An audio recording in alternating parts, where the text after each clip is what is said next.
Allah Subhanahu wa taala berfirman, jika demikian maka negeri itu terlarang buat mereka selama 40 tahun. Selama itu mereka akan mengembara kebingungan di bumi.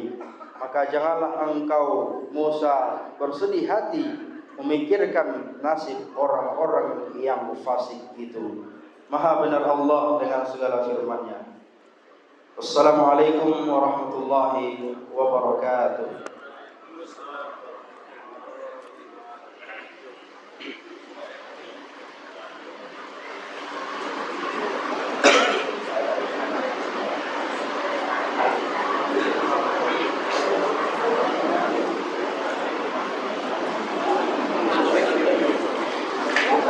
Kami haturkan terima kasih banyak kepada Ustaz Dr. Adi Mansah yang telah menyampaikan dan membacakan beberapa kalam suci, beberapa ayat-ayat Al-Quran yang baru saja kita dengarkan.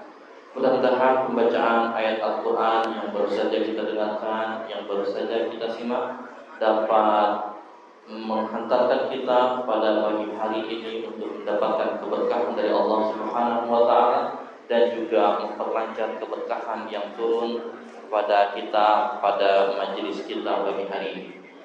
Hadirin para jemaah, para sivitas akademika Universitas Muhammadiyah Jakarta yang berbahagia.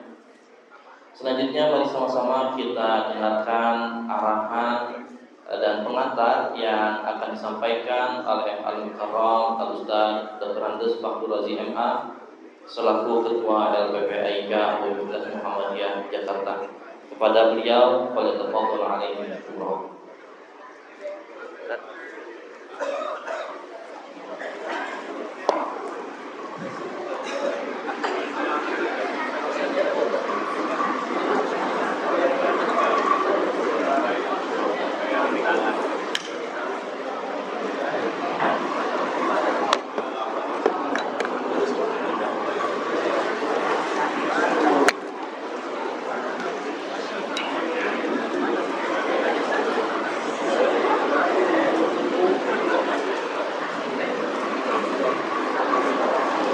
Assalamualaikum warahmatullahi wabarakatuh.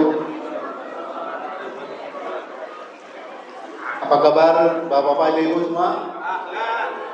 Baik ya. Sekali lagi, Assalamualaikum warahmatullahi wabarakatuh.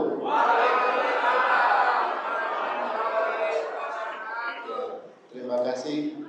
Sambil menikmati jagung dan ubi rebus ya. Insyaallah. Alhamdulillah narasumber kita sudah datang keduanya, sedang transit di ruang transit. Sebentar lagi akan bergabung dengan Anda. Terima kasih. Yang pertama sekali kita bersyukur kepada Allah Subhanahu wa taala atas segala rahmat dan karunia-Nya. Kemudian salawat dan salam kita mohonkan kepada Nabi Muhammad sallallahu alaihi wasallam. Saya mengucapkan terima kasih kepada hadirin semua pada acara pengajian rutin yang kita adakan setiap sebulan satu kali, yaitu pengajian lintas fakultas. Alhamdulillah pada pagi ini banyak yang hadir. Dan narasumber kita pada hari ini luar biasa. Ada Bapak Nur Hidayat Wahid ya, dari MPR RI, Wakil Ketua MPR RI. Dan ada juga Pak Bundian Sabtono ya. Itu beliau tadinya sebagai narasumber pengganti daripada Bapak Anissa Tabunan, karena Pak Anissa berhalangan hadir.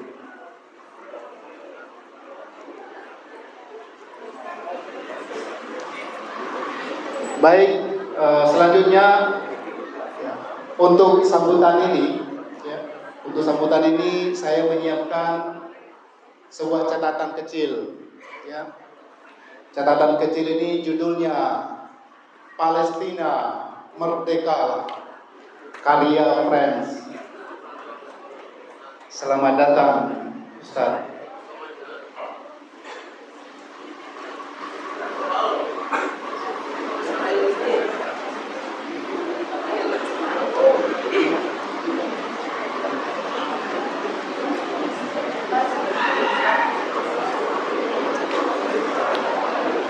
Terima kasih Pak Ustadz Hidayat Wahid dan Pak Ustadz Budian Sabtono yang sudah hadir. Ini adalah pengajian rutin kita di Pak Ustadz, pengajian rutin dosen dan teknik UMJ.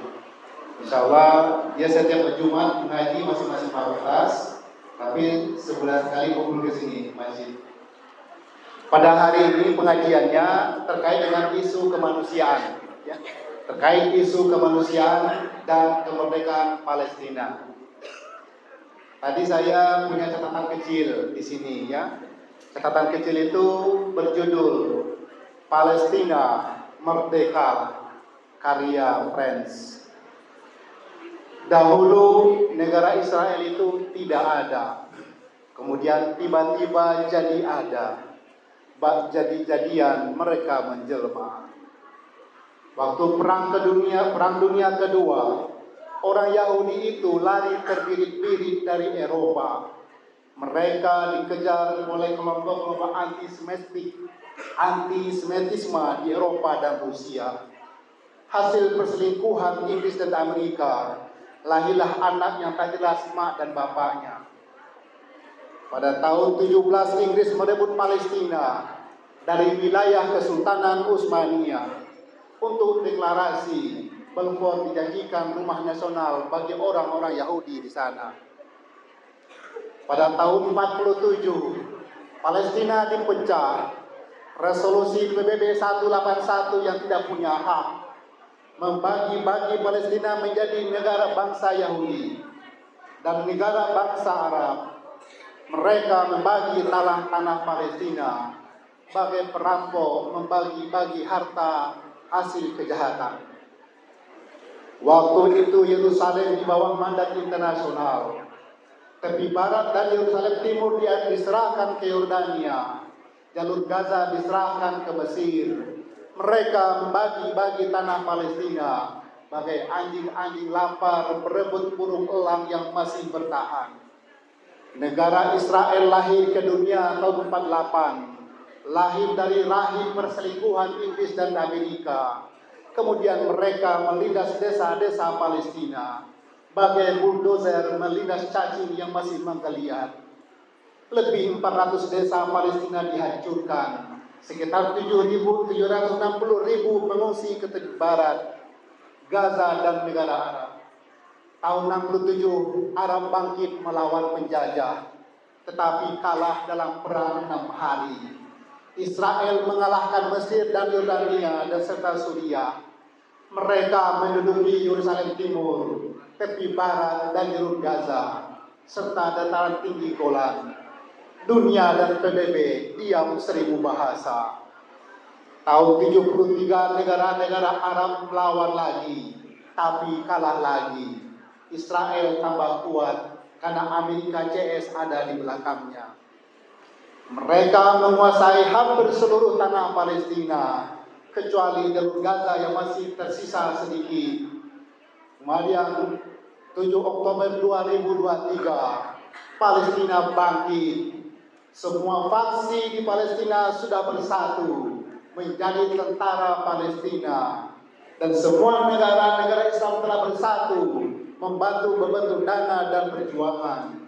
Dan seluruh umat Islam di dunia telah bersatu untuk mendoakan mereka supaya merdeka. Wahai Palestina, merdekalah, merdekalah, dan merdeka sekarang juga. Terima kasih. Assalamualaikum warahmatullahi wabarakatuh.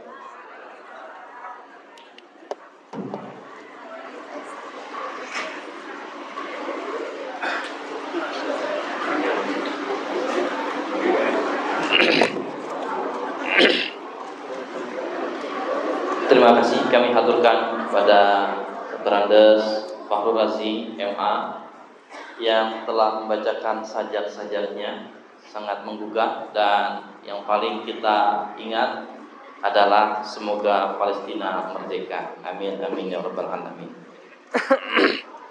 Hadirin Bapak Ibu yang saya hormati, para sivitas akademika Universitas Muhammadiyah Jakarta.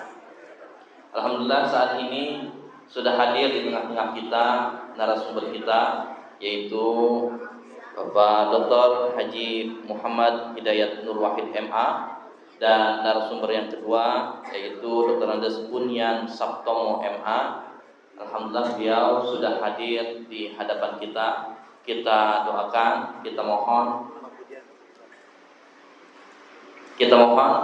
kepada Allah Subhanahu wa taala, mudah-mudahan narasumber kita diberikan umur yang panjang, diberikan kesehatan, dan diberikan kebermanfaatan untuk seluruh manusia, khususnya kita sebagai umat Islam. Hadirin Bapak Ibu yang terhormat, adapun kajian kita pada kesempatan kali ini mengangkat tema pandangan Muhammadiyah dalam menyikapi isu kemanusiaan dan kemerdekaan di Palestina. Sebagaimana kita ketahui bahwa 2-3 minggu terakhir ini sedang terjadi gejolak di tanah suci Palestina, di mana saudara-saudara kita yang ada di Gaza sampai saat ini lebih dari 5.000 orang yang wafat, yang nyawanya terenggut oleh Zionis Israel. Bagaimana pandangan umat Islam dalam hal ini, khususnya bagaimana pandangan Muhammadiyah dalam menyikapi isu kemanusiaan dan kemerdekaan di Palestina, insya Allah nanti akan disampaikan dan dikupas tuntas oleh narasumber kita. Karena pada hakikatnya untuk memahami apa yang terjadi di Palestina tidak dibutuhkan untuk menjadi seorang muslim, tapi cukup dibutuhkan untuk menjadi seorang manusia saja, maka insya Allah mereka akan paham apa yang terjadi di Palestina, khususnya jalur Gaza. Hadirin para jamaah, Bapak Ibu yang saya hormati, mari sama-sama kita dengarkan kajian dan tausiah keagamaan yang akan disampaikan oleh narasumber kita yang pertama, yaitu Bapak Dr. Andes Bunyan Sabtomo MA. Pada beliau kami persilahkan dengan segala hormat.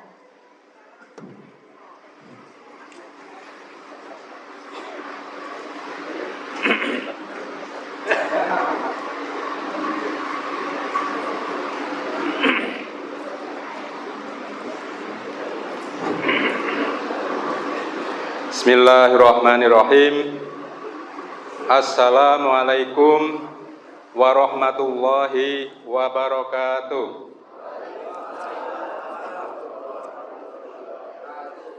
Alhamdulillahirabbil alamin. Wassalatu wassalamu ala asrofil anbiya'i wal mursalin wa ala alihi wa ashabihi ajmain. Amma ba'du. Qala Allah Ta'ala fil Qur'anil Karim, wa ma arsalnaka illa rahmatan lil alamin. Al-ayah. Wa ja'alnakum syu'uban wa qabaila lita'arafu. Al-ayah. Muhammadur Rasulullah alladzina ma'hum asyidda'u 'alal kuffari ruhama'u bainahum. Al-ayah. Yang kami hormati Bapak Hidayat Nur Wahid,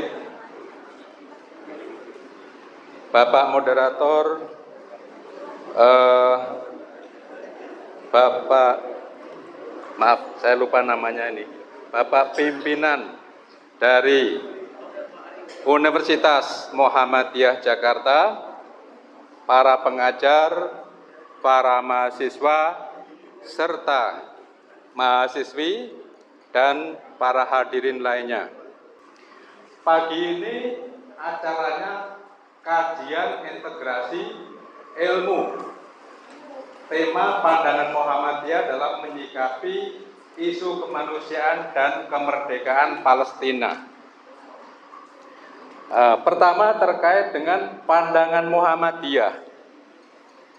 Saya ini sebetulnya masih lebih banyak Muhammadiyah pinggiran.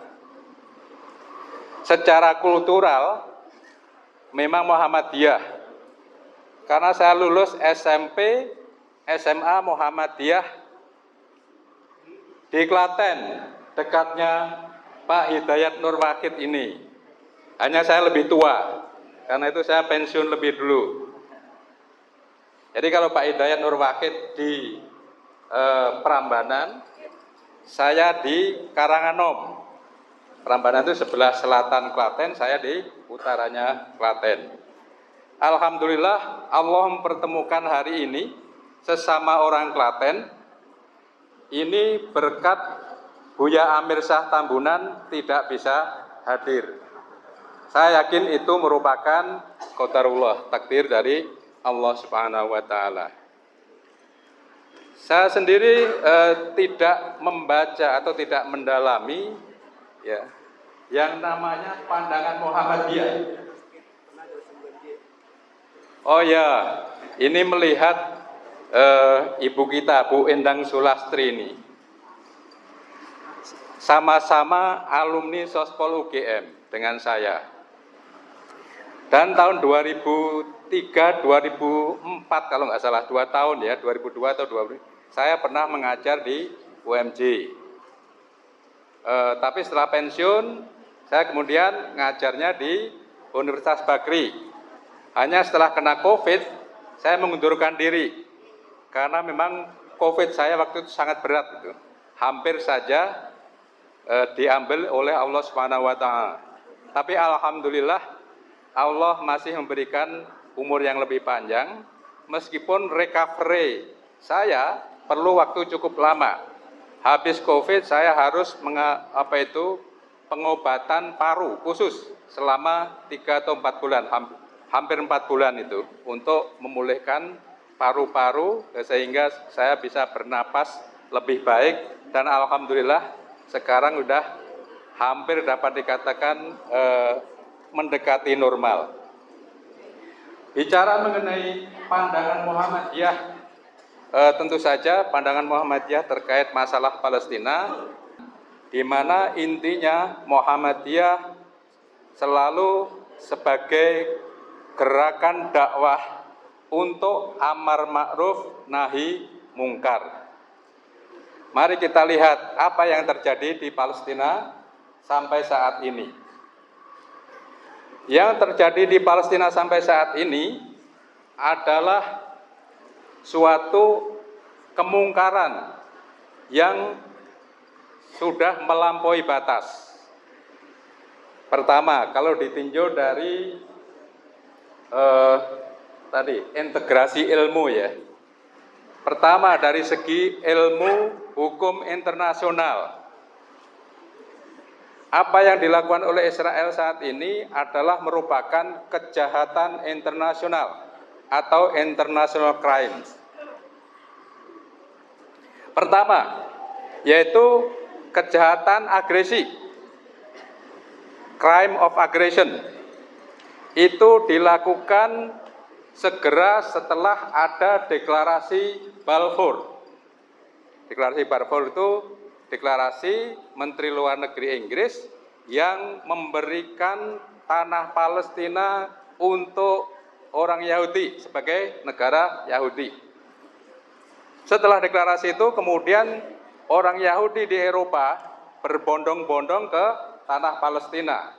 Itu merupakan agresi yang semula agresi tidak bersenjata, tapi kemudian begitu mereka tahun 1947 menyatakan Israel merdeka ya di atas wilayah Palestina, itu terjadi yang namanya agresi bersenjata. Efek dari agresi bersenjata tersebut adalah terjadinya kejahatan berikutnya, yaitu kejahatan ethnic cleansing. Ini jelas dalam hukum internasional merupakan pelanggaran HAM berat. Kemudian kejahatan genosida, ya, karena terjadi pembunuhan terhadap orang-orang Palestina. Kemudian terjadi penjajahan jangka panjang tahun 47 sampai sekarang. Selama penjajahan jangka panjang terjadi apa yang disebut dengan kejahatan apartheid. Sistem hukum yang menerapkan perbedaan hak-hak antara kelompok tertentu dengan kelompok lain. Kelompok yang dinyatakan sebagai orang Yahudi mempunyai hak istimewa. Ini seperti halnya kita waktu dijajah Belanda. Mungkin kita semua nggak mengalami penjajahan Belanda ya. Tapi kalau membaca buku, kemudian cerita dari orang tua, dilihat dari buku-buku saja yang kita pelajari, karena kita yakin ini semua intelektual. Belanda menerapkan sistem apartheid, ya, di mana orang-orang Belanda dan kulit putih itu di strata paling atas dengan hak-hak istimewa, ya kan? Kemudian di strata kedua itu kelompok timur asing, yaitu Cina, India, Arab, ya, yang masih asing itu sebagai strata kedua. Kemudian yang terakhir baru strata pribumi kita ini. Ini merupakan strata yang paling rendah, yang akhirnya kita semua tahu ada cerita tanam paksa, ya. Yang dipaksa menanam ya kita tanpa dibayar. Kemudian zaman Jepang ada istilahnya romusa. Romusa itu juga gitu, diharuskan bekerja tanpa dibayar. Apa yang terjadi di Israel sama, karena sistem penjajahan adalah menerapkan sistem apartheid, pemisahan, selain pemisahan warna kulit, pemisahan hak-hak, ya. Yang jelas ini sebagai negara Yahudi itu yang mempunyai hak mutlak atau hak yang diakui itu adalah hak Yahudi. Sementara yang lain, Palestina itu dianggap bukan warga negara yang tidak mempunyai hak. Oleh karena itu Yahudi enak saja. Kalau dipandang ini diperlukan tanahnya langsung diambil. Kemudian orangnya diusir. Kalau rumahnya dianggap mengganggu, ya, kemudian dihancurkan. Itu apa yang dialami oleh warga Palestina yang merupakan penduduk pribumi di Palestina. Bahkan ada seorang pendeta Kristen, ya, yang menunjukkan, saya yakin di YouTube bapak-bapak dan ibu-ibu telah melihat, ya. Di YouTube itu pendeta Kristen Inggris menunjukkan kitab Bible sebelum tahun 1970. Di situ ada peta. Peta itu tertulis, ini di kitab Bible tuh, di peta tertulis ini peta Palestina. Tulisannya Palestina, bukan Israel. Jadi itu menunjukkan bahwa orang-orang Kristen juga mengakui itu wilayah Palestina, bukan wilayah Yahudi. Baru berubah setelah tahun 1947. Jadi itu kejahatan-kejahatan yang telah dilakukan oleh Israel selama berapa tahun ini? Tahun 47 sampai sekarang. Sudah 70 tahun lebih, ya. Kemudian tentu saja, ya, dengan kejahatan yang begitu luar biasa, bahkan ini indikasi luar biasa bisa dilihat dari bahwa tanah Palestina, baik tepi barat maupun jalur Gaza, itu orang menggambarkan sebagai camp tahanan terbesar di dunia. Coba, kalau masuk ke West Bank terutama, ya, yang penduduknya lebih dari 3 juta, itu harus melalui checkpoint tentara Israel. Jadi yang namanya negara Palestina di wilayah West Bank itu tidak punya airport sendiri, ya. Nggak ada pelabuhan sendiri. Di penyeberangan tuh, ya, kalau Bapak Ibu nyebrang dari Yordania masuk ke Israel, itu checkpointnya checkpoint Israel. Jadi nggak ada itu penguasa Palestina yang mengecek kita, semuanya penguasa Israel. Jadi kalaupun dari Tel Aviv, ya, kita mendarat di Tel Aviv, masuk ke Yerusalem, itu juga semuanya checkpoint dari Israel. Kemudian yang sekarang ini, ya, Israel yang ini pemicu kenapa Hamas menyerang Israel.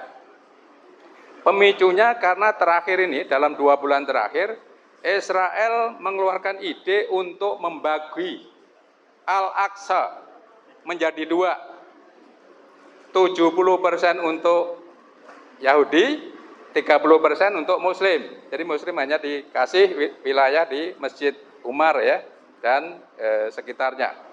Itu yang memicu kemarahan umat Islam, dalam hal ini Hamas terutama. Jadi itu yang menyebabkan penjajahan yang sangat kejam ya, luar biasa.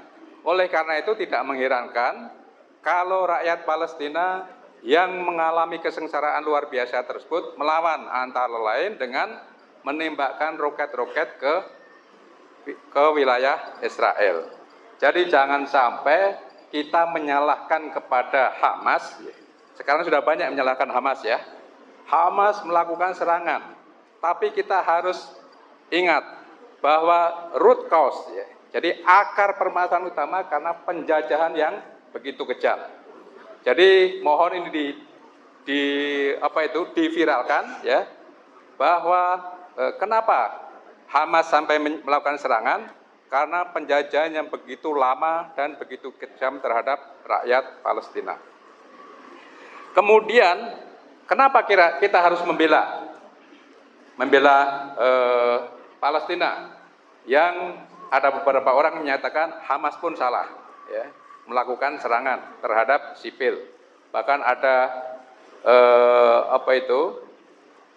buzzer yang menyatakan kekejaman Hamas ya, membunuh anak-anak kecil. Itu ada, bisa dilihat semua di YouTube ya.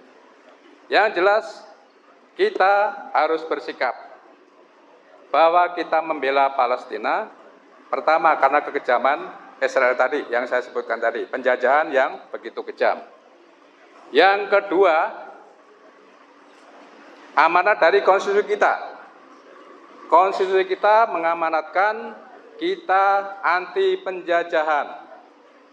Sekarang itu tinggal satu-satunya negara atau masyarakat yang berpartisipasi dalam Konferensi Asia Afrika yang belum merdeka. Yang gabung dalam Konferensi Afrika tahun 1955 itu tinggal Palestina saja yang belum merdeka. Kemudian alasan yang ketiga adalah karena kita sendiri harus ingat hutang budi kita. Palestina, dalam hal ini Mufti Palestina termasuk orang pertama yang menyatakan dukungan terhadap kemerdekaan Indonesia. Itu sebelum kemerdekaan, tahun 1944 Mufti Palestina menyampaikan seruan di radio dukungan terhadap kemerdekaan Indonesia. Kemudian yang terakhir ya, kalau tadi sudah saya sampaikan mengenai alasan konstitusi, kemudian alasan hutang budi, alasan kejahatan Israel, penjajahan dan pelanggaran terhadap hukum internasional, tentu saja alasan dari segi agama. Menurut agama Islam, Al-Aqsa merupakan tempat suci bagi umat Islam. Itu yang perlu kita ingat. Dan 2 bulan terakhir, Al-Aqsa terancam untuk dibagi menjadi 2. Muslim hanya akan kebagian 30%. Ini seperti halnya Masjid Ibrahim di Hebron. Saya sendiri pernah mengunjungi Masjid Ibrahim di Hebron. Masjid itu sudah dibagi. Dan wilayah sekitarnya sudah diduduki oleh Israel. Kita mau masuk harus lewat checkpoint tentara Yahudi. Begitu masuk, ya, ini yang Muslim sana, di sini yang Yahudi. Jadi Muslim hanya kebagian 40 atau 40%, 45% dari masjid itu. Jadi kalau sholat di Masjid Ibrahim dan Yahudi juga sembahyang, kedengaran mereka juga melantunkan suara-suara seperti kita mengaji atau membaca kitab sucinya. Jadi cukup ramai itu persaingan kalau mengajinya antara Muslim dan Yahudi. Jadi itu yang kita bayangkan akan terjadi di Al-Aqsa seperti halnya Masjid Ibrahim yang saya sendiri pernah menyaksikan. Kemudian apa yang perlu kita lakukan? Kita sebagai civil society, non-government, yang bisa kita lakukan adalah menyampaikan seruan. Ya. Ada hadis yang menyatakan, apabila kamu melihat kemungkaran, ya, maka ubahlah dengan tanganmu. Ya. Kemudian kalau tidak bisa, dengan lidahmu. Kalau tidak bisa, dengan hatimu. Kalau yang bisa melakukan perubahan dengan tangan atau dengan kekuatan, itu adalah pemerintah. Oleh karena itu yang perlu kita lakukan adalah seruan kepada pemerintah di seluruh dunia, termasuk PBB, pemerintah negara-negara Islam, OKI, untuk bertindak dengan kemampuannya, ya, melawan kedoliman Israel. Jadi yang kita lakukan hanya kemampuan untuk menyampaikan seruan. Kemudian tentu saja solidaritas kemanusiaan. Alhamdulillah Muhammadiyah begitu segera terjadi serangan, Lazismu telah mengadakan fundraising untuk mengumpulkan dana kemanusiaan bagi Palestina. Jadi Muhammadiyah termasuk yang pertama, dalam hari pertama sudah langsung mengumpulkan dana. Alhamdulillah. Kemudian kalau yang bisa kita lakukan tadi selain seruan dan kemanusiaan, kita bisa terus menggalang dukungan civil society seluruh dunia. Muhammadiyah sudah menjalin hubungan dengan sejumlah civil society di seluruh dunia untuk terus menekan apa yang dilakukan sebagai kejahatan Israel. Saya pikir itu yang bisa saya sampaikan.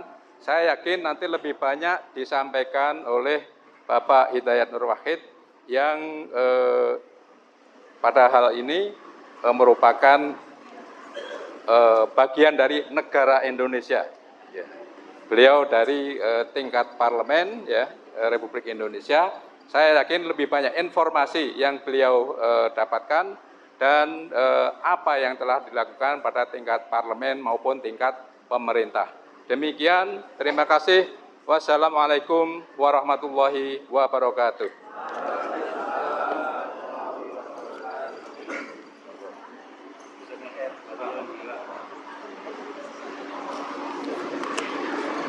Terima kasih kami sampaikan kepada Bapak Dr. Andes Pujian Sartono atas materi-materi yang telah diberikan, atas kajian-kajian yang telah diberikan. Tentu dari apa yang kita dengarkan, kita tidak mau, kita sangat tidak berkenan jika seandainya Masjidil Aqsa dibagi 70 jadi 70 dari diambil Yahudi, 30-nya diberikan kepada Islam. Tentu itu sangat merugikan dan bertentangan dengan nilai-nilai keislaman. Hadirin para jamaah, para Sivitas Akademika Universitas Muhammadiyah Jakarta. Selanjutnya mari sama-sama kita dengarkan kajian dan tausiah keagamaan yang akan disampaikan oleh narasumber kita yang kedua, yaitu Pak Dr. Haji Muhammad Hidayat Nur Wahid. Kepada beliau, pada tafadhol.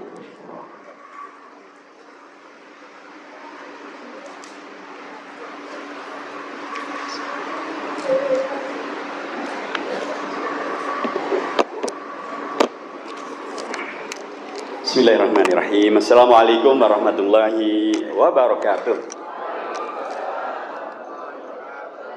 Jadi saya termasuk keluarga besar Pak. Termasuk yang waktu itu saya diminta oleh Prof. Din Samsudin untuk bersama dengan Prof. Bahtiar Effendi almarhum mendirikan program Magister Studi Islam di UMJ. Jadi saya bagian dari UMJ. Terima kasih untuk silaturahim pada siang hari ini. Dan karenanya bukan hanya di DPR, Pak, tapi saya bukan bagian dari pemerintah. Kalau beliau disebut saya bukan bagian pemerintah, tapi wakil rakyat.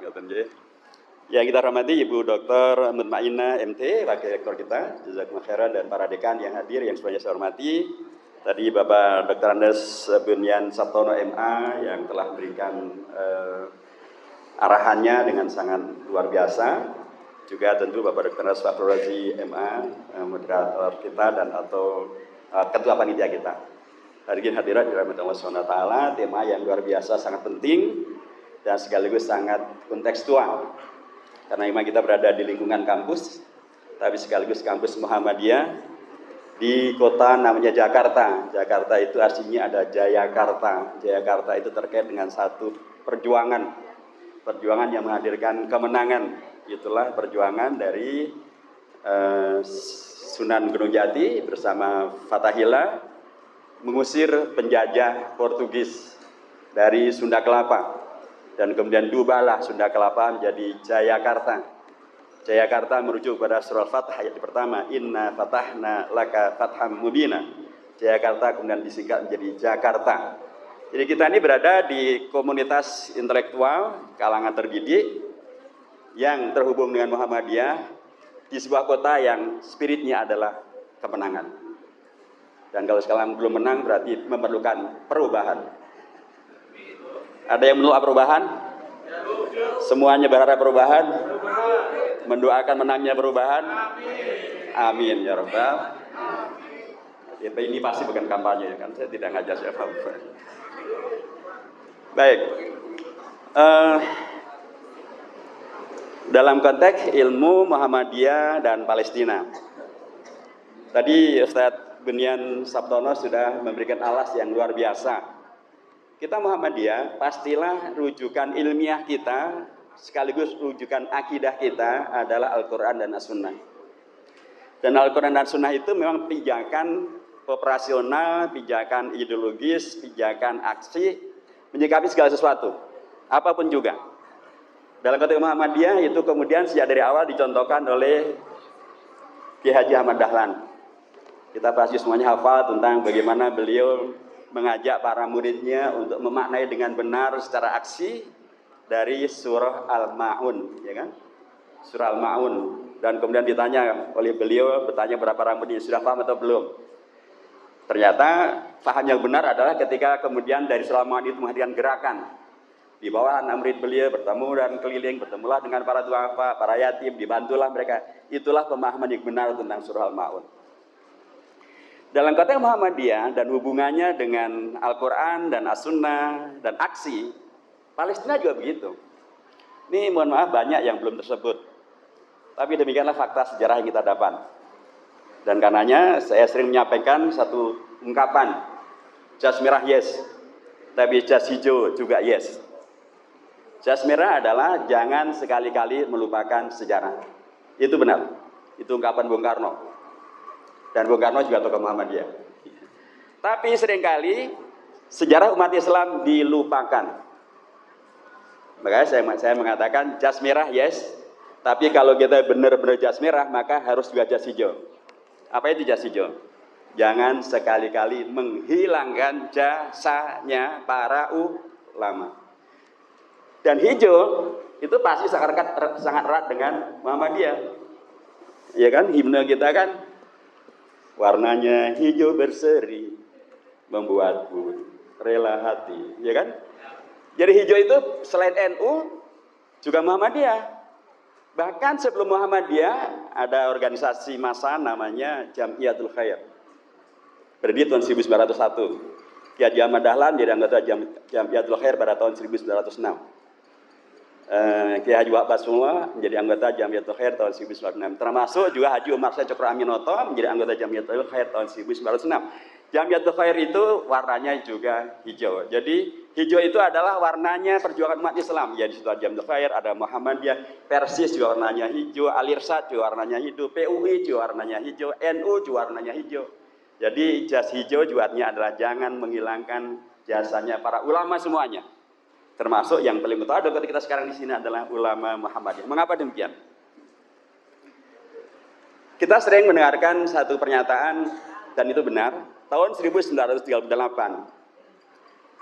dua kiai pendiri NU, Kiai Haji Hasyim Asy'ari dan Kiai Haji Wahab Basmullah, di dalam majalah utusan NU ada Di sana berita tentang fatwa kewajiban umat Islam Indonesia mendukung perjuangan bangsa Palestina supaya tidak dijajah oleh Israel. Tahun 38. Kiai Hasyim Asy'ari memfatwakan kita harus mendukung bangsa Palestina supaya tidak dijajah oleh Israel minimal dengan doa. Karena beliau seorang kiai. Kiai Wahbasullah, seorang kiai yang sekaligus seorang pebisnis, orang kaya raya beliau memfatwakan mendukung perjuangan bangsa Palestina supaya tidak dijajah oleh Israel selain dengan doa juga dengan dana. Jadi kalau kita sedang berdoa dan mengumpulkan dana, itu ada landasan sejarahnya. Tapi ternyata apa yang kemudian terjadi tahun 38 itu didahului dengan peristiwa tahun 1937. Apa itu? Tokoh Muhammadiyah, Kiai Haji Abdul Qahar Muzakir.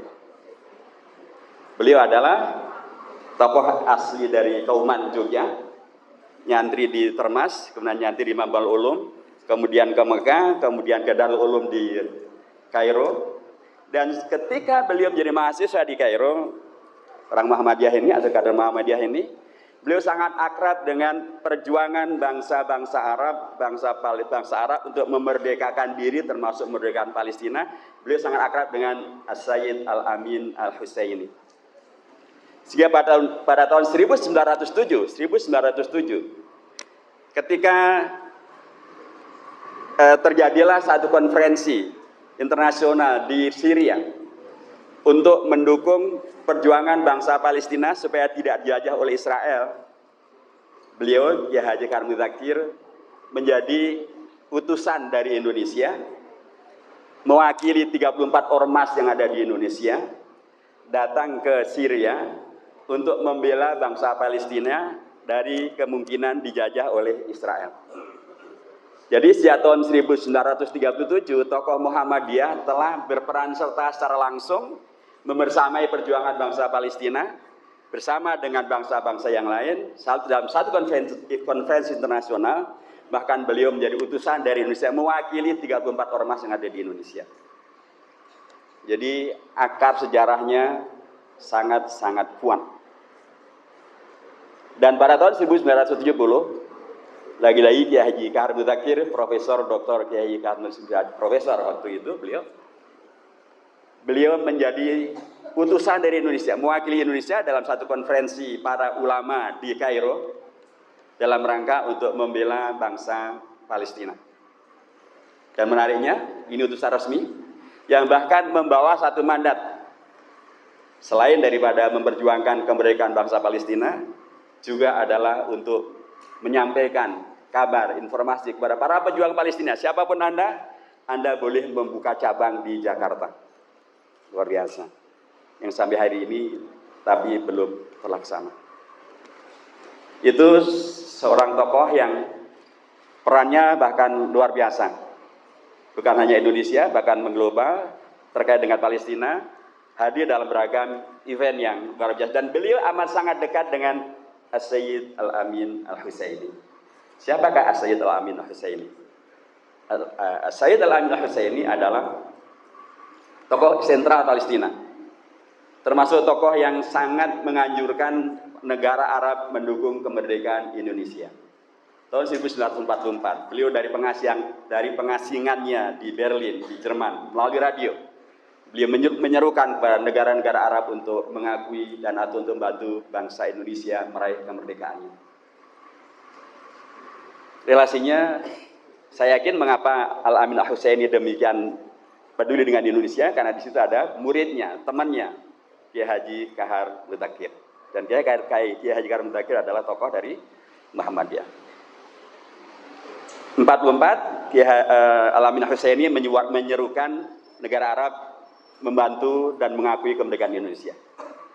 Tahun 45. Tahun 45 Indonesia sedang mempersiapkan kemerdekaannya. Di sana ada Kiai Haji Mas Mansur yang tadinya menjadi ketua Muktamar Alam Islami Hindi Asyarqiyah. Ketua Muktamar Alam Islami Hindi Asyarqiyah. Hindi Asyarqiyah itu sebutan Indonesia pada waktu itu. Nah, di antara kegiatan di Muktamar Alam Islami ini adalah membela kemerdekaan bangsa Palestina, menolak penjajahan Israel. Kiai Haji Kahar Muzakir adalah pelanjut Kiai Haji Mas Mansur sebagai ketua Muktamar Alam Islami Hindi Syarqiyah. Kedua tokoh kita dari Muhammadiyah ini sama-sama menjadi anggota BPUPK, mempersiapkan Indonesia Merdeka. Tetapi Kiai Haji Kahar Muzakir lebih lanjut, beliau menjadi anggota Panitia 9. Apa yang terjadi di Panitia 9? Panitia 9 inilah yang menghadirkan Piagam Jakarta. Apa yang ada di Piagam Jakarta? Alinea pertamanya yang menjadi pegangan seluruh presiden Indonesia, termasuk Bung Karno. Ungkapannya adalah kemerdekaan adalah hak segala bangsa. Dan karenanya segala bentuk penjajahan harus dinyahkan dari muka bumi karena tidak sesuai dengan peri kemanusiaan dan peri keadilan. Siapa yang mengusulkan frasa ini? Saya memperkirakan yang mengusulkan adalah Kiai Haji Kahar Muzakir. Karena beliau, dan mengapa demikian? Karena frasa ini kemudian sangat terkait dengan Palestina. Jarang sekali frasa ini dikaitkan dengan yang lain-lain. Apalagi dalam konteks sikap resmi Indonesia. Mari kita lihat bagaimana sikap resmi Indonesia terkait dengan frasa pertama ini. Indonesia merdeka tahun 45. Tahun 50. Israel mengirimkan pengakuan terhadap kemerdekaan Indonesia. Israel diproklamasikan tahun 48. Bung Karno, Presiden Republik Indonesia pada waktu itu, menolak pengakuan Israel. Mengapa ditolak? Karena ada dua. Pertama, pembukaan Undang-Undang Dasar alinea pertama jelas menegaskan tentang posisi Indonesia bersama dengan kemerdekaan dan menolak segala bentuk penjajahan.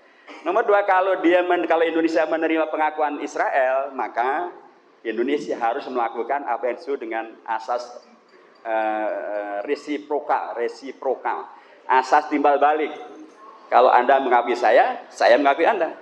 Kalau saya menerima pengakuan Israel, berarti Indonesia akan mengakui Israel. Bung Karno menolak. Di Indonesia ada dua tokoh nasional yang mendapat gelar pahlawan nasional dan perannya sangat luar biasa. Di antara yang lain-lain juga, di situ ada Bung Karno dan juga ada Kiai Haji Kahar Muzakir, Saudara Joki Bagus Kusumo. Tapi kedua orang inilah yang Kiai Haji Kahar Muzakir dan Bung Karno adalah tokoh yang mempunyai peran langsung terkait dengan masalah penyikapan terhadap masalah Palestina dan penjajahan Israel. Bung Karno, tokoh dari Muhammadiyah, pahlawan nasional. Beliau menolak pengakuan Israel karena sangat paham tentang alinea pertama yang berkira-kira diusulkan oleh Kiai Haji Kahar Muzakir dan kemudian tetap menolak mengakui Israel. Menolak pengakuan Israel terhadap Indonesia supaya tidak diminta mengakui Israel. Tahun 55. Tadi tahun 44 Sayyid Al-Amin Al-Husaini menyerukan agar dunia mengakui kemerdekaan Indonesia. Tahun 47 delegasi Indonesia datang ke Mesir untuk menyampaikan terima kasih Indonesia kepada Amin Hussein dan tokoh-tokoh yang telah kemudian menghadirkan pengakuan kemerdekaan bagi Indonesia. Tahun 55, ketika Bung Karno menyelenggarakan konferensi Asia Afrika di Bandung, Israel minta diundang. Karena secara geografis dia berada di benua Asia. Jadi konferensi Asia Afrika, wajar dong kalau mereka minta diundang karena ada di benua Asia. Bung Karno, tokoh Muhammadiyah ini menolak. Tidak mau mengundang Israel. Yang diundang justru adalah Sayyid Al-Amin Al-Husaini. Masih ingat Sayyid Al-Amin Al-Husaini? Tokoh atau mentornya Kiai Haji Kahar Muzakir. Dan pada waktu itu Palestina jelas belum menjadi negara. Tapi justru Palestina yang diundang. Bung Karno tidak mau mengundang Israel. Bung Karno, tokoh Muhammadiyah ini tidak mau mengundang Israel. Tetap dalam sikapnya, ini ada konferensi Asia Afrika untuk justru memerdekakan bangsa-bangsa, bukan untuk menghadirkan penjajah bagi bangsa-bangsa yang lain. Tahun 58. Indonesia mestinya bisa masuk ke Piala Dunia pada tingkat finalnya. Tapi agar Indonesia masuk ke sana, ternyata Indonesia harus masuk dalam fase penyisihan. Indonesia mewakili kawasan Asia Timur, Asia Barat dikawakili oleh Israel. Apa yang terjadi? Bung Karno memilih tidak ikut Piala Dunia ketimbang harus mengirim PSSI bertanding melawan negara penjajah Israel. Kalau bertanding itu artinya adalah mengakui. lebih memilih tidak mengirimkan PSSI. Itulah yang kemarin juga kami sikapi. Kami, saya dan kawan-kawan di partai saya tegas menolak kesebelasan Israel untuk masuk ke Indonesia. Kami sampaikan dulu, Bung Karno tahun 58 menolak bertanding dengan kesebelasan Israel. Pada waktu itu Israel belum sejahat sekarang ini. Dulu Israel belum membakar Masjid Al-Aqsa.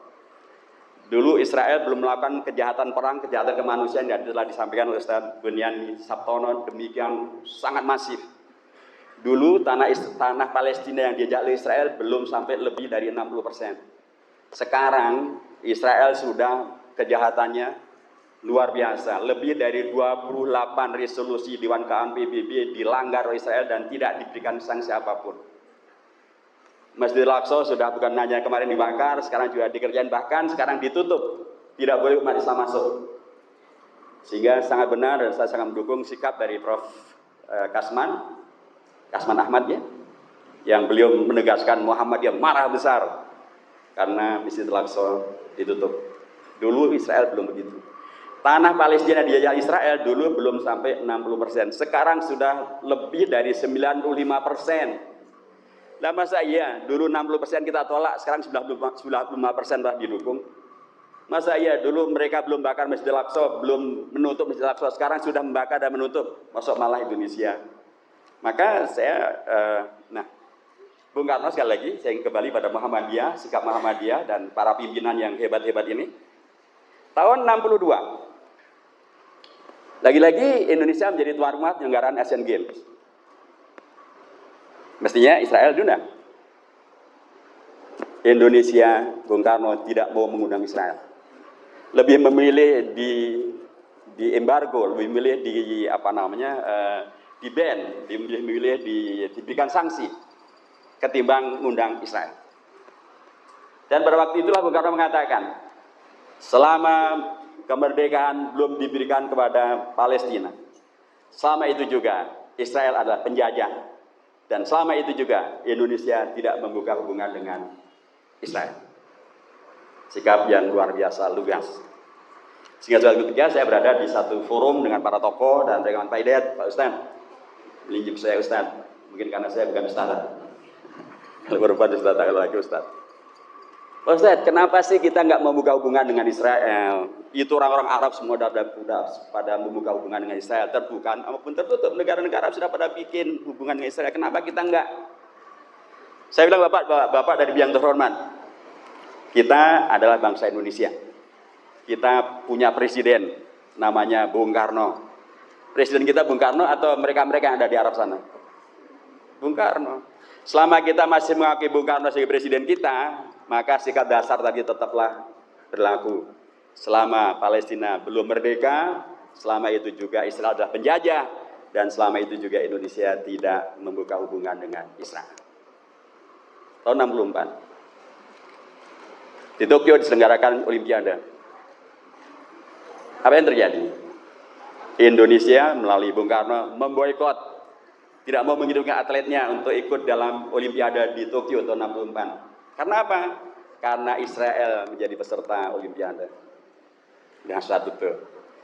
Inilah tokoh-tokoh Muhammadiyah kita, Kiai Haji Muzakir, Bung Karno memberikan alas penyikapan yang menurut saya bagian daripada pelaksanaan dari apa yang dulu dicontohkan oleh Kiai Haji Ahmad Dahlan dengan surah Al-Ma'unnya itu, dengan tafsir amali, tafsir operasional daripada surah Al-Ma'un.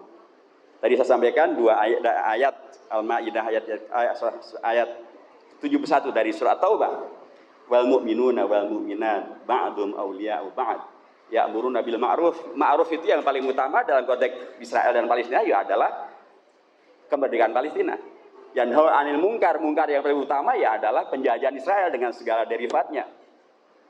Tapi kata-kata aulia ba'dhum awliya'u ba'd dan al-mu'minun wal mu'minat itu kalau kita menggunakan pendekatan gramatika bahasa Arab nahwu, selain dia bermakna jamak, tapi juga bermakna umum. Artinya semua umat, semua mukminin dan semua mukminat dimanapun mereka berada, di zaman kapanpun mereka hidup, latar belakang suku apapun mereka itu, apapun latar belakang profesinya, mereka hendaknya saling kuat menguatkan, saling memberikan wala, saling memberikan loyalitasnya. Untuk bisa terjadinya amar ma'ruf dalam konteks Palestina merdeka. Supaya terjadi nahi mungkar, yaitu terjadinya koreksi dan penolakan, bahkan penghukuman terhadap kejahatan perangnya Israel. Itulah ulaika sayarhamuhumullah. Dan kedua tokoh tadi menurut saya, Kiai Haji Kahar Mutakhir dan Bung Karno dalam konteks sikap mereka terhadap Palestina melanjutkan sikap tafsir operasional dari surah Al-Maun sebagaimana dahulu dilakukan oleh Kiai Haji Ahmad Dahlan, dan sekarang itu tafsir operasionalnya selain yang kemudian dilakukan Kiai Haji Kahar Mutakhir, Bung Karno, tadi Ustaz Bunyan sudah menyampaikan bagaimana Muhammadiyah merespon secara nyata. Kalau dulu Bapak Dr. Lukman Harun ada tokoh yang begitu luar biasa, berkeliling dunia, menggalang dunia untuk kemudian membela Palestina. Kemudian sekarang ini tokoh-tokoh kita, ya termasuk Pak Din dan lain sebagainya, Muhammadiyah, Prof. Haidar Nasir dan tokoh-tokoh kita yang sekarang menjadi amanah memimpin kita dari Muhammadiyah, melanjutkan itu dalam bentuk yang juga amat sangat dipentingkan. Selain yang terkait dengan masalah mengingatkan negara, terkait juga tadi bantuan yang langsung, bahkan saya pernah baca bahwa ketika terjadi peristiwa tanggal 7 Oktober itu langsung dari Prof. Mu'ti, saya membaca pernyataan beliau bahwa Muhammadiyah menyediakan 32 miliar rupiah untuk membantu saudara-saudara kita di Gaza. Ini jumlah terbesar yang pemerintah pun belum menyatakan berapa rupiah yang akan digelontorkan untuk Gaza. Tapi Muhammadiyah sudah berani menyatakan 32 miliar rupiah dipersiapkan untuk membantu saudara-saudara kita di Gaza, di Palestina. Subhanallah. Jazakumullah khairan. Jadi dari sisi ilmu sejarah, saya mengatakan ilmu sejarah karena kalau kaidah sejarahnya itu seperti dinyatakan oleh Ibnu Khaldun dalam mukadimahnya, yang namanya sejarah itu adalah pengulangan. Bahasa Arabnya at-tarikhu yu'idu nafsahu. Yang namanya sejarah adalah pengulangan. Dulu bisa terjadi, nanti juga bisa terjadi. Dulu sukses, nanti juga bisa sukses. Dulu gagal, nanti juga bisa gagal. Dulu tokoh Muhammadiyah berperan luar biasa di depan membela Palestina sampai pada tingkat yang luar biasa, amat sangat penting itu di tingkat global sekalipun.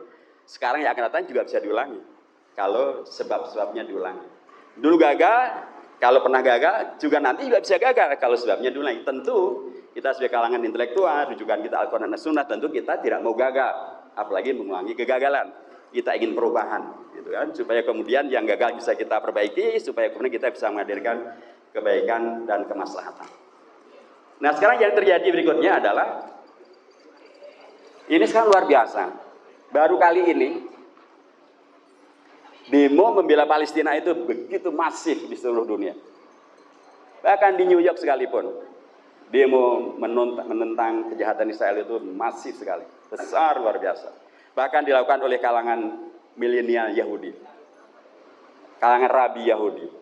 Karena menurut mereka apa yang dilakukan Israel ini sudah menyalahi Taurat, tidak sesuai dengan agama Yahudi.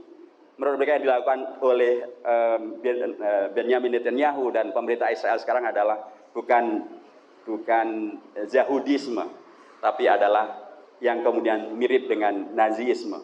Dulu Nazi menghabisi mereka, sekarang mereka melanjutkan peran Nazi menghabisi bangsa Arab. Dalam konteks ini adalah Palestina. Nah, sejarah berulang. Mereka mengulai kejahatan Nazi. Kita harusnya umat Islam, apalagi Muhammadiyah, mengulangi sikap yang luar biasa yang dilakukan oleh Kiai Haji Kahar Mutakhir, Bung Karno, dan kemudian menghadirkan kepeloporan ke depan. Sekarang ini luar biasa, di mana-mana demo menolak. Bahkan banyak sekali klub sepak bola, terakhir klub Celtic dari Skotlandia, mereka mengibarkan bendera Palestina, mendukung perjuangan bangsa Palestina. Bahkan seorang Ronaldo yang salah satu pemain termahal di dunia itu, lagi-lagi kalau dulu beliau menjual sepatu emasnya itu supaya didonasikan untuk Gaza, sekarang beliau pun juga menyuarakan pembelaan kepada Gaza. Jadi luar biasa, kali inilah begitu masifnya Israel begitu luar biasa melakukan kejahatannya terhadap Gaza yang sudah mereka isolasi sejak tahun 2006, berarti sudah lebih dari 17 tahun lah begitunya. Dan tahun 2012 saya masuk ke Gaza. Dan saat itu saya sebagai Ketua Badan Kerjasama Antar Parlemen, kita masuk Gaza untuk membantu agar Gaza bisa dilepas dari isolasinya. Kami masuk dengan DPR dengan jumlah terbesar dan bahkan dengan tingkat diplomasi tertinggi, karena baru kamilah DPR Indonesia yang berani masuk ke Gaza dengan jumlah yang sangat besar, bahkan membawa Ketua DPR, saya bawa Ketua DPR Pak Marzuki Ali, dan saya ke Gaza, dan sekaligus juga selain kita membantu bersaudara kita di Palestina, kita termasuk meletakkan batu pertama rumah sakit Indonesia di Gaza yang sekarang dihancurkan oleh Israel. Dan termasuk saya menjadi penerjemah waktu itu sekaligus. Dan saya pulang dari Gaza mendapatkan shawl ini. Ini shawl dari Gaza. Shawl Palestina ini tidak dari toko. Ini shawl Palestina yang memang dari sana. Saya mengatakan sekali lagi bahwa secara fakta yang ada sekarang ini, begitu luar biasa keinginan mereka untuk menghabisi Gaza, menghabisi perlawanan, untuk kemudian mereka bisa mengklaim bahwa semuanya sudah dikuasai. Dan faktanya tidak mudah. Kalau itu adalah hal yang mudah, tahun 1970-an, Israel dan gengnya sudah mempunyai proyek untuk menggusur warga Gaza dari tanah Gaza. Waktu itu penduduk Gaza masih hanya 30 ribuan, tahun 1970. Sekarang penduduk Gaza sudah lebih dari 2 juta orang. Bagaimana mungkin? Dulu bahkan mereka belum mempunyai kemampuan yang luar biasa seperti yang dicontohkan oleh Hamas, Jihad Islam dan sebagainya. Sekarang mereka sudah mempunyai semuanya. Jadi saya mengatakan sekali lagi bahwa apa yang kemudian terjadi di Gaza dalam konteks ilmu sejarah adalah sesuatu yang menantang untuk bisa dilakukannya pengulangan. Dulu bisa kita melakukan peran itu, sekarang juga kita bisa melakukannya. Dalam konteks kita di kampus, ini terakhir yang saya sampaikan, Israel ternyata melakukan tindakan-tindakan yang sangat-sangat tidak sesuai dengan prinsip intelektualisme, akal sehat. Mereka bahkan menyewa dan membeli para buzzer, para wartawan dan media untuk membalikkan atau memutarbalikkan fakta dan hakikat kebenaran. Contoh yang terakhir, atau sebelum yang terakhir, bahkan Presiden Amerika Joe Biden, beliau sempat mengutip disinformasi yang disebarkan Israel bahwa jahatnya pejuang Hamas, lebih dari 40 anak-anak dipenggal kepalanya, dan bahkan itu ditampilkan di beragam baliho yang ada di New York sana. Joe Biden, Presiden Amerika Serikat, pernah mempidatokan itu, tapi dia malu dan kemudian dihapus pidato itu karena mereka tidak pernah bisa membuktikan bahwa Hamas melakukan penyembelihan itu. Satu pun tidak. Bahkan yang terjadi di TV-TV Israel sekalipun muncullah kesaksian-kesaksian dari orang-orang Palestina, perempuan-perempuan Palestina, bagaimana mereka justru ada yang pernah ditawan oleh Hamas, kemudian dilepaskan dengan anaknya, dengan 2 anaknya, bahkan diberi pakaian yang pantas, diantarkan sampai ke perbatasan, dan mereka memberikan kesaksian betapa Hamas amat sangat membela mereka. Ketika mereka juga memberikan kesaksian di TV Israel, bagaimana ketika Hamas awal masuk ke kawasan yang di Israel, kemudian mereka masuk ke rumah, mereka kaget, penduduk Israel ini, karena tiba-tiba ada Hamas masuk, tapi mereka ditenangkan oleh pasukan Hamas. Tenang, kami tidak akan melakukan apapun, kami pasukan Islam yang mengikuti sunnah Rasulullah, kami tidak diperbolehkan menyentuh perempuan, apalagi menyiksanya, apalagi melakukan kejahatan. Kami tidak diperbolehkan membunuh orang-orang tua, kami tidak boleh membunuh anak-anak. Anda aman. Tapi mohon maaf, di situ ada pisang. Boleh nggak saya ambil 1 pisang untuk saya makan? Pisang pun dia masih minta izin. Tidak asal rampas. Betapa etika luar biasa. Anak-anak tidak diganggu, perempuan tidak diganggu. Karenanya propaganda Israel yang mengatakan bahwa Hamas melakukan pemerkosaan, Hamas memenggal kepala, semuanya menjadi terbantahkan sendiri oleh orang-orang Israel sendiri. Yang terakhir adalah ketika seorang perempuan menyampaikan kesaksian, dia sudah berapa hari ditawan oleh Hamas, 2 2 orang dan kemudian dilepas. Dan kemudian diwawancari oleh TV Israel dengan bahasa Ibrani dan terjemahkan dalam bahasa Inggris. Yang intinya kemudian menegaskan kami justru di sana sangat dihormati, kami sangat terpenuhi semua keperluan kami. Toilet kami mereka bersihkan, keperluan kami sebagai perempuan mereka siapkan, kami tidak mendapatkan kejahatan apapun. Sangat berbeda dengan apa yang diopinikan oleh Israel dan media-media Israel, termasuk buzzer-buzzer Israel, termasuk Yahudi pesek yang ada di Indonesia. Kan aneh, di Indonesia ini banyak loh Pak. Coba Bapak ikuti di media sosial. Mereka menjadi buzzernya Israel. Israel mempergunakan teori untuk kemudian menegaskan sebagaimana yang dulu dilaksanakan oleh orang-orang Jerman pada Perang Dunia Kedua. Berbohonglah, dan berbohonglah. Sehingga kemudian orang akan membenarkan kebohongan itu sebagai kebenaran. Kebohongan. Termasuk kebohongan terkait dengan masalah Masjid Al-Aqsa. Mereka mengembangkan satu teori. Nah, ini untuk kampus barangkali lebih cocok lagi. Teori filologis. Masjid Al-Aqsa. Kan mengapa kita bela Palestina? Karena membela Masjid Al-Aqsa. Tadi dalam hadis yang saya sampaikan di depan riwayat Imam Bukhari dan Muslim menyampaikan la tushaddu ar-rihal illa thalath masajid, Masjidil Haram, Masjidil Hada, wa Masjidil Aqsa. Mereka bilang umat Islami salah paham. Masjid Al-Aqsa yang dinyatakan dalam hadis maupun yang dikatakan dalam Al-Quran bukan yang ada di Palestina. Kan Masjid Al-Aqsa itu artinya Aqsa, artinya kan paling jauh, ya kan? Nah ini masuk nih, virus-virus kejahatan yang masuk.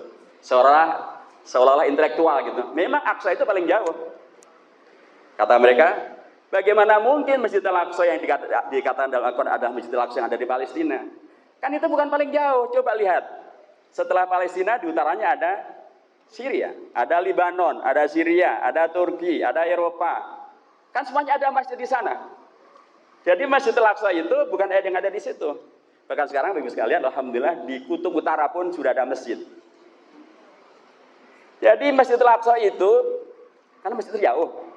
Jadi Palestina kan tidak terjauh, sampai ke Eropa Utara masih ada masjid, kutub utara masih ada masjid. Jadi Masjid Al-Aqsa ini bukan yang ada di bumi. Masjid Al-Aqsa adalah yang ada di Sidratul Muntaha, tempat Isra dan Mi'rajnya Rasulullah Shallallahu Alaihi Wasallam. Apa maksudnya dengan tafsir ini? Jangan bicara tentang Palestina. Jangan peduli dengan Masjid Al-Aqsa yang ada di Palestina. Itu bukan Masjid Al-Aqsa. Ini di Indonesia juga sudah ada yang mempercayai tafsir kayak begini. Ini bagian daripada Yahudi pesek tadi itu ya. Padahal Masjid Al-Aqsa ya yang ada di Palestina itu. Dari mana kita tahu? Karena itulah yang ditafsirkan oleh Rasulullah. Rasulullah menafsirkan, memaknai tentang Subhanallah di asra bi'abdillah dan Masjidil Haram dan Masjidil Aqsa, yaitu tempat beliau ketika sampai di yang sekarang bernama Palestina itu, kemudian beliau melanjutkan Mi'raj. Itulah Masjidil Aqsa. Itulah yang kemudian beliau sebut dalam hadisnya riwayat Imam Bukhari dan Muslim yang tadi saya sampaikan depan, la tusaddu ar-rihal illa thalath masajid. Masa ya kemudian Masjidil Aqsa adalah Sidratul Muntaha, gimana kita perginya? Nah, jadi ini bagian dari cara mereka meracuni intelektualisme kita, supaya kita umat Islam tidak lagi peduli dengan Masjid Al-Aqsa yang ada di Palestina, supaya kita memahami Masjid Al-Aqsa itu masih terjauh itu adanya di Sidratul Muntaha, dan karenanya nggak ada urusan dengan ini. Bagian yang harus kita lawan dari sisi intelektualisme. Dari sisi opini tadi juga kita harus menjadi bagian dari yang melawannya. Dan yang terakhir dalam konteks pembukaan Undang-Undang Dasar yang tadi telah saya sampaikan di depan, ada nih sebagian tokoh di Indonesia sudah mulai memberikan tafsir yang ngaco. Mereka mengatakan bahwa itu urusan Palestina Israel itu nggak ada urusannya dengan kita di Indonesia. Itu bukan penjajahan, tapi pendudukan. Bukan penjajah, tapi pendudukan. Bahwa ini ada urusan kita bangsa Indonesia dibuktikan oleh Bung Karno. Kira-kira siapa yang lebih fasih dan lebih tepat menafsirkan Undang-Undang Dasar? Beliau yang hidup pada zaman sekarang ini atau Bung Karno? Ya Bung Karno lah. Bung Karno memberikan tafsir yang operasional terhadap alinea pertama Undang-Undang Dasar itu dengan menegaskan penyikapan terhadap apa sesungguhnya yang terjadi di sana. Itu bukan pendudukan, itu adalah penjajahan. Untuk itulah karena Bung Karno bahkan menolak pengakuan kemerdekaan dari Israel, menolak mengundang Israel, menolak mengirimkan tim PSSI main ke Israel. tafsir yang konkret. Ini tafsir bukan tafsir jalan lain. Kalau yang mereka lakukan itu adalah tafsir jalan lain. Kalau kita tafsirnya masih jalan lain. Kalau mereka tafsir jalan lain. Saya demikian yang bisa sampaikan. Jazakumullah khairan atas forum yang luar biasa ini. Kita berharap ini adalah bagian dari cara kita untuk kemudian bisa mengingatkan kembali akan akidah kita, tentang kemuhammadian kita, tentang peran sejarah yang sudah pernah dilakukan dan terus bisa dilakukan, dan bagaimana masyarakat dunia sangat berharap daripada Indonesia. Salah satu pernyataan dari tokoh di sana mengatakan bahwa kenapa kami masih tetap bisa eksis, karena kami tersemangati dari perjuangan bangsa Indonesia. Mengapa bangsa Indonesia? Karena mungkin memang takdir sejarahnya adalah kita itu dipersaudarakan dengan Palestina, apa itu? Dengan Al-Quds. Di dunia ini hanya ada dua kota namanya Kudus. Satu Al-Qudus yang ada di Palestina dan kedua ada kota Kudus yang ada di Jawa Tengah. Iya. Karena memang kota Kudus di Jawa Tengah itu oleh Sunan Ja'far As-Shadiq dinamakan Kudus, dan beliau bangun masjid di situ namanya Masjid Al-Aqsa. Sudah pada salat di sana, itulah Masjid Al-Aqsa. Jadi sepertinya memang di sister city kan, sister musnya, sister apa namanya? Sister masjid gitu ya, antara Masjid Aqsa dan Masjid Al-Aqsa, antara Al-Quds di Palestina dengan Kudus yang ada di Jawa Tengah. Barakallahu fikum jami'an wa nasrun minallahi wa fathun qarib wa basyiril mu'minin. Wassalamualaikum warahmatullahi wabarakatuh.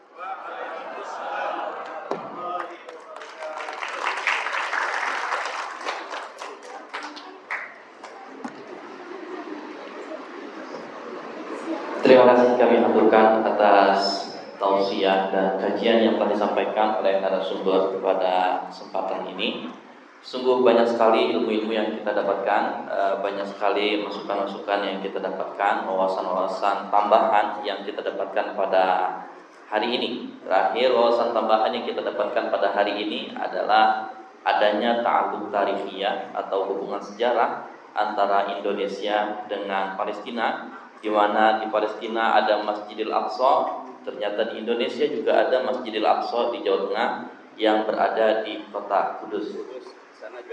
Di sana juga Al-Quds. Apakah penamaan Gunung Muria juga berhubungan dengan Gunung Moria yang ada di Al-Aqsa?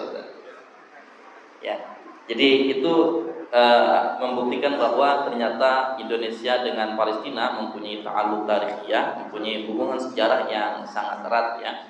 Selain hubungan sejarah kebangsaan, juga hubungan sejarah keimanan sebagai umat Islam. Hadirin para Sivitas Akademika Universitas Muhammadiyah Jakarta. Terakhir sebelum kita selesaikan atau kita akhiri kajian kita pada kesempatan kali ini, kami persilahkan kepada para hadirin, baik Bapak, Ibu, ataupun para hadirin yang berada di Zoom, untuk memberikan pertanyaan. Kami buka sesi tanya jawab. Satu pertanyaan dari ikhwan, satu pertanyaan dari akhwat, dan satu pertanyaan dari jamaah yang ada di Zoom ya. Untuk itu kami persilahkan pada Bapak Ibu yang ingin bertanya dari pihak ikhwan. Adakah yang ingin bertanya?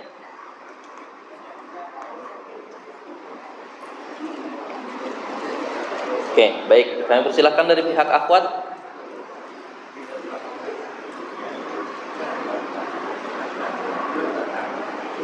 Belakang ingin bertanya? Ya. Ya. Kami persilakan.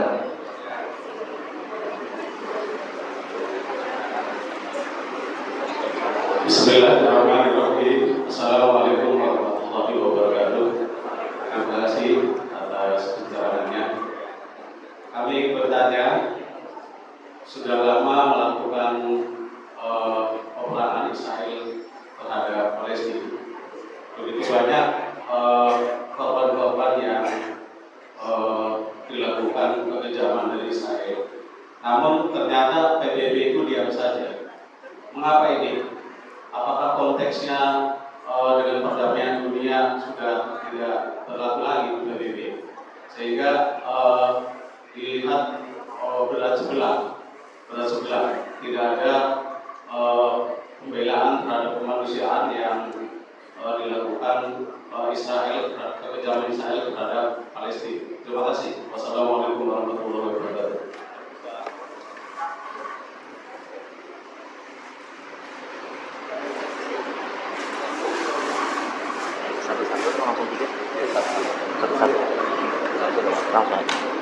Kemudian saya persilakan dari akhwat yang ingin bertanya, satu penanya. Kami persilakan. Ya.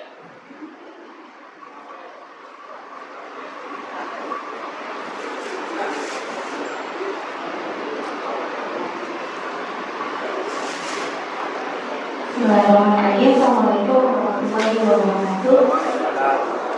Mohon izin bertanya, Ustaz, saya dengan Siti Hanifah dari Epika UMJ sempat mendengar, tapi mungkin memang ini fakta atau seperti apa, tujuan dari Israel menyerang Palestina itu kan katanya karena ada tujuan mereka meyakini kalau misalnya Mesias mereka akan turun di tanah Palestina, dan Mesias menurut mereka dan menurut kita sebagai Muslim adalah Dajjal, seperti itu terus. Nah terus kalau misalkan terus ada juga yang bilang kalau misalkan Palestina sudah merdeka, artinya kiamat akan datang gitu. Dengan artian Mesias itu Dajjal yang kita yakini akan datang. Nah seperti itu bagaimana kita sebagai Muslim menyikapinya gitu? Apakah benar kalau kan jadi kayak kontrak itu Ustaz, kalau misalkan merdeka ya artinya kiamat sudah datang seperti itu. Terima kasih. Assalamualaikum warahmatullahi wabarakatuh.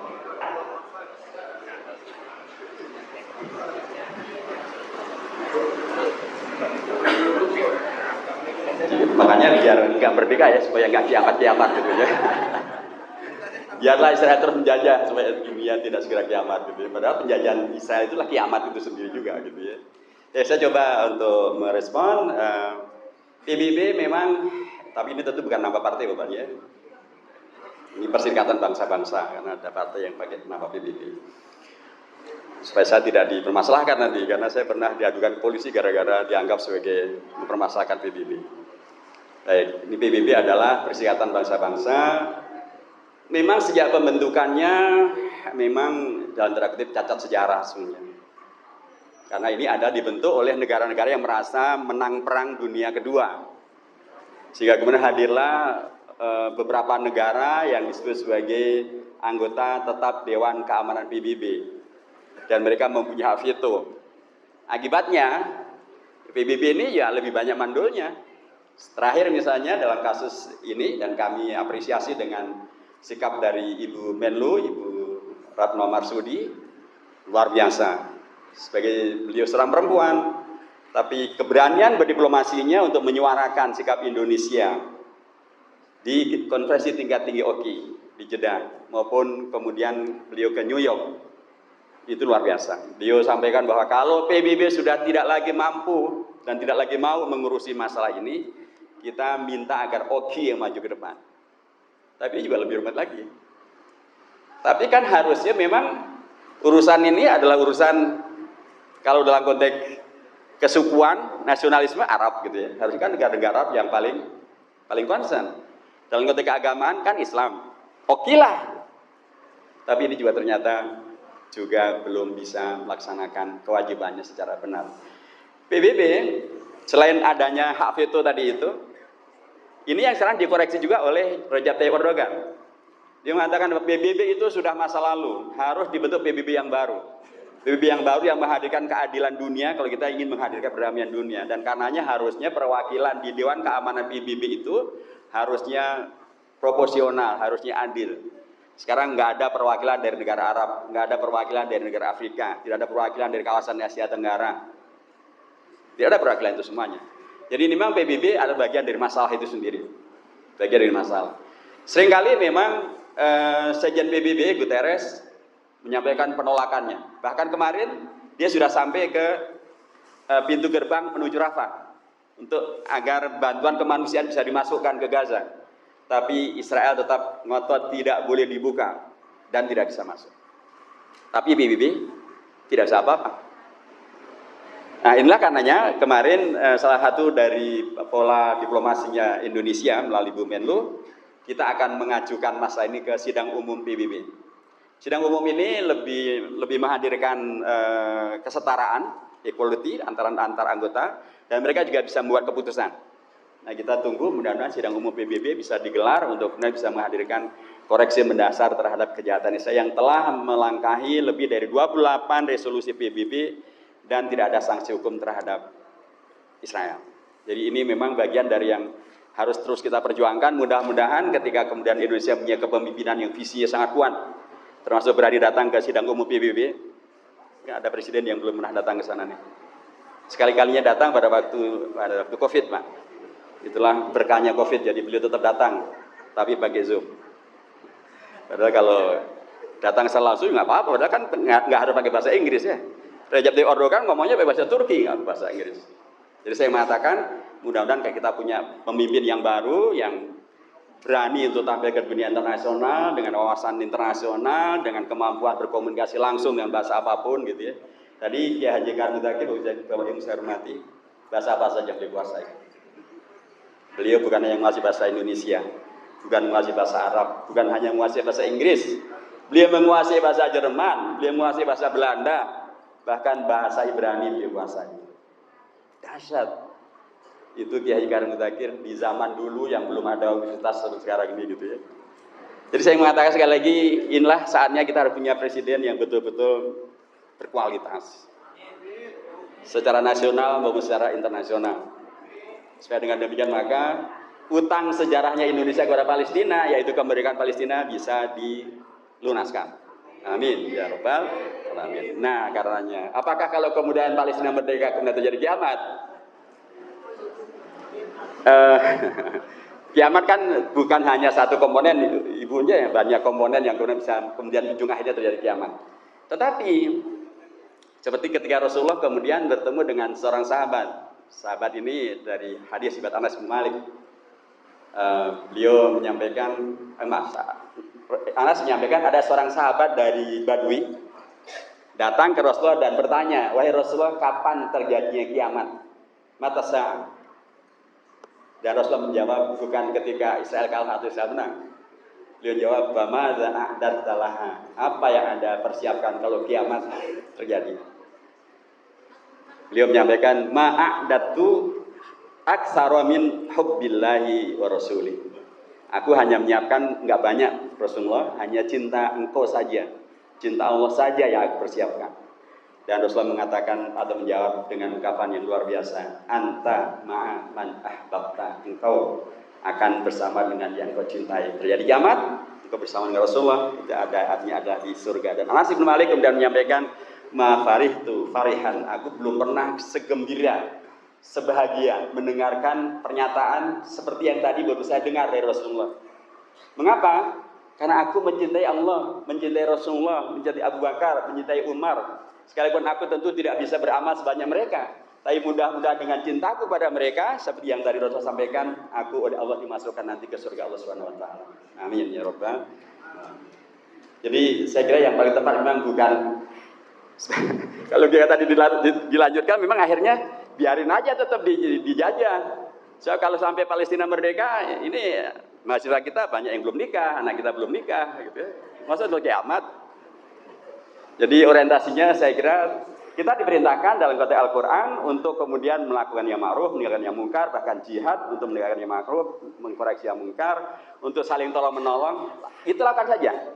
Ada kiamat atau nggak ada kiamat, kalau itu kita lakukan dalam kerangka mencintai Allah dan mencintai Rasulnya, ittiba kepada Allah dan ito'ah kepada Rasulnya, insya Allah apapun yang terjadi akan menghadirkan kebaikan. Dan terakhir sekali Rasulullah dulu pernah menyampaikan, idza qamatil qiyamah, bila bahkan kiamat benar-benar terjadi, apa yang perlu dilakukan? Bukan berdebat, bukan apalagi kemudian saling adu argumentasi. Kata beliau, idza qamatil qiyamah, bila kiamat terjadi juga. Wa fi yadi ahadikum fasilah, dan di tangan ada benih yang masih bisa ditanam. Fal yaghrasha, tanamkan benih itu. Sekalipun bila kemudian benih itu ditanam karena terjadi kiamat, nggak akan sempat tumbuh. Kalaupun tumbuh nggak akan sampai besar. Kalau besar nggak akan sampai berbuah. Kalau berbuah nggak akan sempat, Anda akan memakan buahnya karena terjadinya kiamat. Tapi perintahnya adalah tanamkan. Jadi itulah saya kira yang lebih real, lebih konkret, lebih sesuai juga dengan sikap Haji Ahmad Dahlan ketika beliau mengajarkan tentang surah Al-Ma'un. Jadi kita tidak berandai-andai, kita tidak sedang berteori, ada aksi nyata yang bisa kita lakukan, menanam kebaikan masih sangat diperlukan, termasuk menanam kebaikan bantu saudara-saudara kita di Palestina, di Gaza, memberikan Masjidil Aqsa dan lain sebagainya. Terima kasih.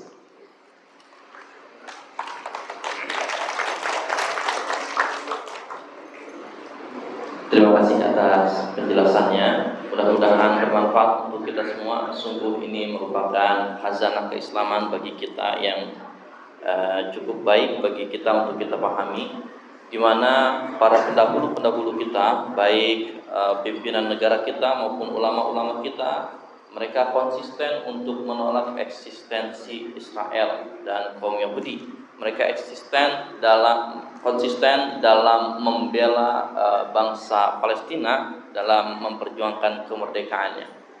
Hal itu terbukti dengan adanya ta'alluq tarikhiyah tadi, di mana kita diminta untuk bersikap sebagai seorang warga negara Indonesia yang menjunjung tinggi amanat Undang-Undang Dasar kita, di mana kita diminta untuk menghapuskan kekejaman dan menghapuskan perbudakan di muka bumi ini, menghapuskan penjajahan khususnya yang saat ini sedang terjadi di Gaza yang dilakukan oleh Israel.